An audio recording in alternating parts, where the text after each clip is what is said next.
आज श्री आपा गीगा का ओटला सताधार धाम की जो परंपरा चली आ रही है, उस परंपरा के अनुसार हमारे परम पूजनीय सदगुरुदेव श्री जीवराज बापू का 7 साल पहले आदेश किया हमको कि हम जूनागढ़ के अंदर सब महात्मा लोग आते हैं तो अपने को भोजन महाप्रसाद की व्यवस्था करनी है। उसके हिसाब से कम 7 साल पहले इधर भोजन प्रसाद का आयोजन हुआ। वो भोजन प्रसाद के अंदर सभी लोग महात्मा आए, सभी जति सती और सभी प्रजा को महाप्रसाद मिले, उसके लिए का हमारा प्रयत्न रहता है। आज गिरनार भवनाथ क्षेत्र के अंदर सबसे पहली बार श्री आपा गीगा ओटला का सौभाग्य है कि आज इधर समष्टि होती है। हर साल साधु संतों का भोजन होता ही है, लेकिन समष्टि ये प्रथम बार हो रही है। समष्टि का मतलब होता है श्री पंचदश नाम जूना अखाड़ा, आवाहन अखाड़ा और अग्नि अखाड़ा, तीनों अखाड़ा एक साथ में बैठ के उसके अधिकारी, उसके पदाधिकारी और उसके सब साधु संत, रमता पंच सब इधर आके एक साथ में भोजन करते हैं। समष्टि जहां जहां कुंभ चलता है उधर समष्टि होती रहती है। समष्टि गिरनार भवनाथ क्षेत्र के अंदर पहली बार हो रही है, तो सब मिलजुल के साथ में एक साथ में बैठ के पूज्य प्रेमगिरी जी, हरिगिरी जी, पंचधाम दूसरा अखाड़ा, आवाहन, अग्नि, सभी अखाड़े के पदाधिकारी भी इधर आज मौजूद रहेंगे।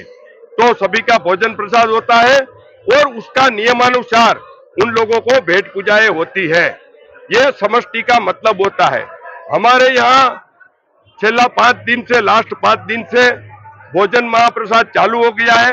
शनिवार से इधर हो गया चालू, और अगले शनिवार शिवरात्रि के बाद में एक दिन भी ये चालू रहता है। ज्यादा से ज्यादा लोगों को महाप्रसाद मिले, यही ओटला की बात होती है।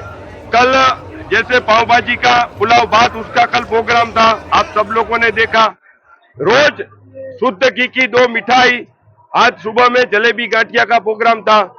2 मिठाई होती है, 2 सब्जी होती है, फरसाण होता है, रोटी होती है, दाल होती है, चावल होता है। मतलब पूर्ण रूप से महाप्रसाद का इधर व्यवस्था भगवान भोलानाथ, सदाशिव शंकर भवनाथ महादेव, द्वारकाना धणी सोमनाथ महादेव, मां अंबा, मां बौत्रा जी अने आपा गीगा ना आशीर्वाद के और आपा गीगा के आशीर्वाद के साथ में ये सब चलता है। बड़ा कोई दान है नहीं जीवन में। अगर कोई सबसे बड़ा दान है, दान में तो अनेक दान होते हैं, वस्त्र दान, द्रव्य दान, लेकिन सब में अगर देखा जाए तो अन्न दान से बड़ा कोई चीज नहीं जो हमारी आत्मा को संतुष्ट करता है और प्राणों की रक्षा करता। तो बापू ने जो यहाँ जो परंपरा से युवराज बापू के शिष्य, अगर कोई एक शिष्य वहां गद्दी के अलावा कोई बनाया है, सत्ताधार की गद्दी से अलावा कोई शिष्य बनाया है युवराज बापू ने, तो हमारे बीच में खड़े हुए नरेंद्र बापू जी। बाकी और उन्होंने अपने जीवन में कोई शिष्य नहीं बनाया, क्यों? गद्दी से परंपरा। लेकिन गद्दी से हटके अगर कोई शिष्य बनाया तो हमारे नरेंद्र बापू को बनाया, और उन्होंने भी उनकी आज्ञा का, उनका वचन का, उनकी मर्यादा का पालन करते हुए सत्ताधार की एक शाखा चोटीला गीगा बापा ने अटला बना के दिखा दिया है कि हम गुरु के कैसे सेवक, कैसे लाल है। एक गुरु के वचन से करोड़ करोड़ रुपए की मारते हैं और अन्य क्षेत्र खड़ा कर दिया। ऐसे महापुरुष नरेंद्र भाई को भी धन्यवाद करता हूं। और आज जो ये समष्टि भंडारा है, हमारे यहाँ समष्टि भंडारा उसको कहते हैं जिसमें सभी साधु, एक होता है बिष्टि भंडारा, एक पर्ची भंडारा और एक समष्टि भंडारा। पर्ची में छाप देते हैं 50 आदमी, बिष्टि में 500 आदमी, समष्टि में जितने साधु संत जहां भी कहीं हो उस सब का निमंत्रण है। ना कोई वहां पर्ची है, ना कुछ है, वहां समष्टि भंडारा। तो आज हमारे नंद भाई बापू ने जो समष्टि भंडारा करके सिद्ध कर दिया।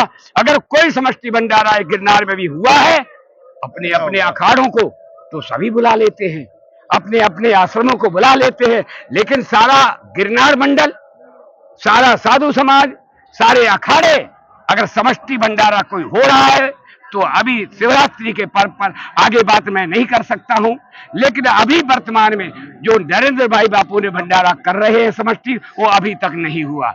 इसलिए भोजन की व्यवस्था चल रही है। मैं बहुत ज्यादा न कहते हुए, और कोई सवाल है तो अन्न की सबसे बड़ी